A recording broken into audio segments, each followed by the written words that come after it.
Hello everyone, as usual, it's Arch 110 and tonight I'm reviewing Ghost by Ghost. It's Friday, it's the weekend, I'm breathing a sigh of relief. I don't know if you're like me, but I have a 9 to 5 job, so Friday is a really good day. It always means that you have 2 days off to just do nothing, or do this actually. This is what I do on my time off, I don't know about you. So yeah, I'm reviewing Ghost. As I said, it came out in 2000. It just scraped from the 90s decade, which is my favourite. So I'm going to put it in that same kind of box. It's a good one, basically, and yeah, it deserves like it should be in the 90s. So it's a floral fruity, which I've come to not dislike that term, because floral fruities are amazing, but this is a floral fruity. You know, on paper it is, but it's completely different from what you would think if you just thought floral fruity. It's not any of those things. This is another one where, I don't know about you, but a lot of perfumes, I discover them or get intrigued by them when I smelt them on a person, when someone's walked by me, or if I work with somebody that's wearing it, then I start to ask. You know, it's really hard if you're like me. You know, you go around the fragrance counters and you smell so many things and you never really take in as much as you can, because it takes forever to have things develop on your skin, and I don't know, it just takes a while. You can, you know, I overload myself, so it often takes a time where somebody will wear something on a day-to-day basis that makes me really start to like it, and then I end up buying it. So this is one of those. Here it is. It's massive. It's a big giant bottle. Well, it's 100ml mine. It's an eau de toilette, and it only comes in eau de toilette.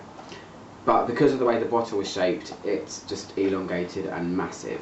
So this was their first fragrance. They've got 21 now. Did you know that? I tend to not ignore, but I tend to have a bit of an eye roll when it comes to flankers. But Ghost have kind of stuck to their, everything they have is called Ghost, but it will just have a second word after. They have Ghost Cherish or Ghost Night, I think, the moon-shaped one. Hi, Bo. Yeah, they've got so many, 21. I've only smelled about 3 or 4 of them. I'm a bit of a stickler for an original, which is why this is one that I've bought. I think it's outstanding and I really like it. So this is the box.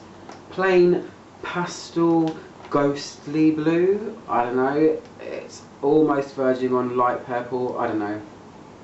I will say about this one that the name of it is completely apt. The way that this smells is, yeah, it's very ethereal, and I'll go into that in a minute anyway. But it says Ghost here. It's a plain blue box, but it has this kind of embossed stuff on it. Can you see that? It's got almost like tree bark, I don't know. It says eau de toilette. Tells you what it is. Natural spray.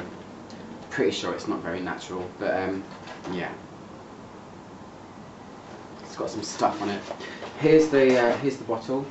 It's a frosted glass bottle, which I stupidly took to work today, and it got scratched in my bag, but I've managed to rub it off. It just says Ghost there, kind of like a woman shape. The lid is like a hoop, like that, and it fits onto this sprayer like that. So what's in it? It's a relatively simple composition, I think. It's, looking at it on paper, it smells a lot more interesting, I think, than what it says on the tin. So the top notes are rose and jasmine, 2 very obvious or very common flowers in a perfume. The heart notes are peach, vanilla and amber, and then the base notes are sandalwood and musk. So there's a lot of things in there that are very typical, a lot of things where you think, I've smelled those before, I know what they're like, but the combination in this is what makes it different. It is very, very unusual. I think it's quite outstanding, personally. I don't think it gets enough praise. So what does it smell like?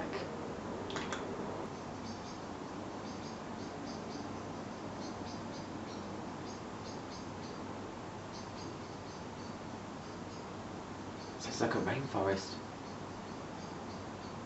I wonder what they are. Sounds quite cool. Anyway, so I've worn this obviously quite a few times. I know it's full, but that's quite a lot missing out. 100ml bottle. It is. Oh, it's really good. I'm going to spray it on this hand first. I'm a huge fan of this. I don't know. There's something very different about this. It's hard. When I first smelled this, I was pretty much fooled into thinking that I was smelling violets. I thought, I don't know what, my nose, violets have this kind of sweet candy floral kind of smell, and I thought that this was a violet based fragrance, but it actually isn't. It's somehow been manipulated into smelling very weird. It's the combination of rose and peach together makes for a very weird combination. You've got the fleshy fruits and then this powdery rose over it. It creates a very unusual smell that's it's very bizarre but amazing. When I smell it up close, I can smell the rose tenfold. It smells like a very classic smelling rose perfume, but when you pull yourself away from it and when you smell it in the air, which is how I've smelled it a lot of times, there's something, it's like a veil, like a sugary veil. It's very light smelling, it's kind of ethereal. It smells kind of like violets to me. Violets are very dainty and almost kind of fairy-like, I guess, but this is jasmine. You might as well say goodbye to that, because jasmine to me doesn't even factor in this. This is immediately soft. It's immediately kind of like a comfort blanket kind of smell. It's very feminine as well. It's aptly named when they're called, you know, their company's called Ghost, but there's something very, it's like it manages to be very, very light and like a skin scent, like a veil, but there's a bit of punch in there which is coming from that peach. It's got a bit of substance to it. It's not just a complete wispy breath of a perfume. You've got amber. The sandalwood is giving it a little bit of depth, but again, sandalwood's very powdery as well, so this is ultimately a very powdery fragrance, but for me, it's made rose smell completely modern and a completely different twist on it, which is what makes me love it, basically. So the sweetness of it, yes, there's vanilla in there, but it's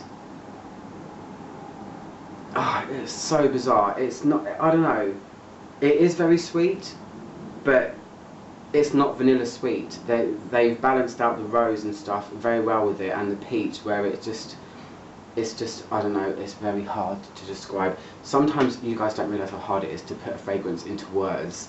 I wish you could smell this through the camera, because I would happily do this right now so you'd be able to smell it. But yeah, I wrote in my review on Fragrantica, I said it's kind of like a veil. It's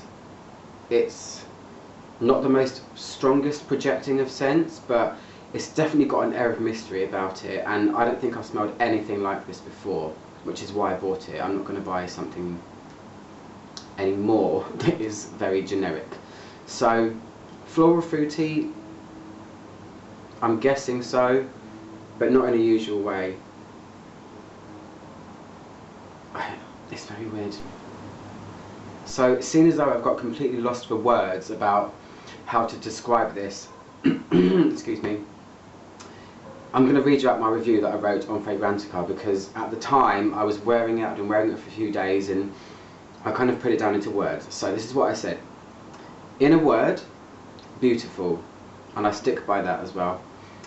Then I wrote, the weird combination of fleshy peach and strong classic powdery rose makes for a strange but amazing smell.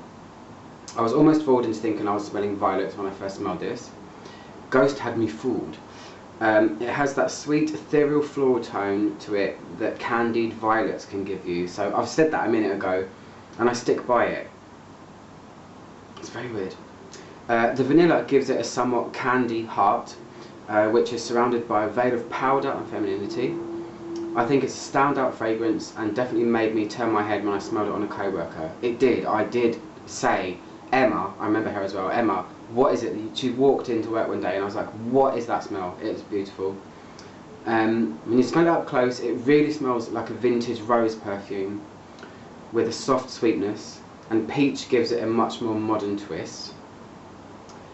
But this perfume creates magic when it hits the air and has dried down a bit. It trails behind you beautifully like a whisper of, I don't really know, but something special for sure.